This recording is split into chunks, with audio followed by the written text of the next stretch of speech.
कबीर वाणी। संतो देखत जग बौराना, साच कहो तो मारन धावे झूठे जग पतियाना। नेमी देखा धर्मी देखा प्रात करे स्नाना, आतम मारी पासन ही पूजे उनमें किछु न ज्ञाना। बहुतक देखा पीर औलिया पढ़े किताब कुराना, मैं मुरीद तदबीर बतावे उनमें उन्हें जो ज्ञाना।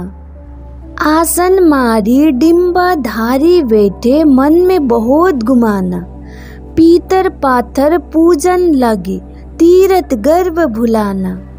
टोपी पहिरे माला पहिरे छाप तिलक अनुमाना, साखी शब्द गावत भूले आत्म खबरी न जाना। हिंदू कही मोहि राम पिहारा, तूरक कहे रही माना। आपस में दो लरी लरी मुए मर मना कहू जाना। घर घर मंत्र देत फिरत है महिमा के अभिमाना। गुरु सहित शिष्य सब डूबे अंतकाल पछिताना। कहा ही कबीर सुनो हो संतो ई सब भरम भुलाना। केतिक कहूँ कहा नहीं माने सहजे समाना। कबीर साहेब जी कहते हैं कि हे संतो, संसार के पागलपन को देखो। सच कहो तो मरने को दौड़ते हैं और झूठ बोलने पर झट से विश्वास कर लेते हैं। नियम से धर्मचारी सुबह स्नान कर लेते हैं, लेकिन जीवों को मारकर पत्थरों को पूजते हैं, मानो उनमें कोई ज्ञान ही ना हो। ऐसे ही बहुत से पीर औलिया को कुरान की किताब पढ़ते देखा और वे अपने शिष्यों व चाहने वालों को भी यही बताते हैं कि निर्दोष जीवों की हत्या करोगे तो खुदा तुम सबको जन्नत बख्शेगा। जो अज्ञान उनके पास होता है वही श्रोताओं के मन में भी भर देते हैं। कोई व्यक्ति आसन मारकर बैठ जाते हैं और मन में गुमान होता है कि उन्हें सिद्धियां प्राप्त है। पीतल पत्थर पूजते हैं और कहते हैं कि हमने बड़े बड़े तीर्थों का दर्शन किया है। टोपी माला धारण करते हैं तथा छाप तिलक लगा स्वयं को भुलाकर काल्पनिक रूप में डूबे रहते हैं तथा साखी शब्द गाने के गर्भ में अकड़े फिरते हैं। हिंदू कहता है कि मुझे राम प्यारा है और मुसलमान कहता है कि मुझे रहीम प्यारा है। आपस में दोनों इस बात को लेकर लड़ लड़ मरते हैं, पर इस मर्म को जानने की कोशिश नहीं करते हैं कि राम रहीम में कोई भी फर्क नहीं है, बस नाम भर का ही फर्क है।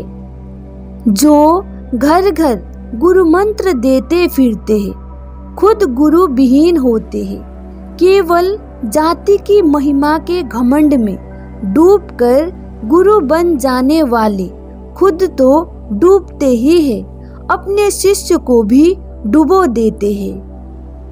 अंत समय में बस पछताना ही रह जाता है। कबीर कहते हैं कि हे संतो सुनो, ये सब भ्रम व भुलावे में पड़े हुए हैं। कितना भी कहो पर कहना नहीं मानते, समझाने पर भी नहीं सुनते। इनके आगे ज्ञान की बातें करना गाल बजाने के बराबर ही है। संतो अचरज एक भौं भारी, कहूँ तो को पतियाई। एक पुरुष एक है नारी, ताकर करहूँ बिचारा। एक अंडा सकल 84, भरम भुला संसारा। एक नारी जाल पसारा, जग में भया अंदेशा। खोजत खोजत काहू अंत ना पाया, ब्रह्मा विष्णु महेशा। नाग पास लिए घट भीतर, मुसे ने सब जग झारी। ज्ञान खड़ग बिनु सब जग, जूझे पकड़ी ना कहूँ पाई। आपै मूल फूल फुलबारी अपही चुनी चुनी खाई, कहा ही कबीर तेही जन उबरे, जे ही गुरु लियो जगाई। सदगुरु कहते हैं कि हे संतो, दुनिया का एक सबसे बड़ा आश्चर्य मैं बताता हूँ। तुम सब खुद इस विषय पर सोचो कि एक जीव रूप पुरुष है और एक प्रकृति रूप स्त्री है। इस पर विचार करो। इन्हीं के पीछे 84 लाख योनियां इस दुनिया में गतिमान है। इन्हीं के भ्रम में सारी दुनिया भुली हुई है। इस माया रूपी नारी के मोह जाल में मनुष्य सब कुछ भूल भुलाकर भटकते फिर रहे हैं, लेकिन इन्हें कहीं भी अंत नहीं मिल पा रहा है। यहाँ तक कि ब्रह्मा विष्णु और महेश भी उसके अंत की थाह नहीं लगा सके हैं। माया रूपी नारी ने सत रज और तम की नागपाश से मनुष्य के हृदय में घर बना लिया है और इसी कारण मनुष्य अपनी आत्मा से अलग हो गया है।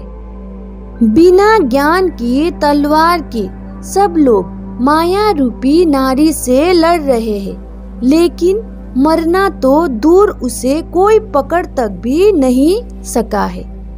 उसे पकड़ने के लिए ज्ञान रूपी तलवार की जरूरत है। जीव खुद माया की फुलबारी का रखवाला है और खुद ही उसके फल फूल को चुन चुन कर खा भी जाता है।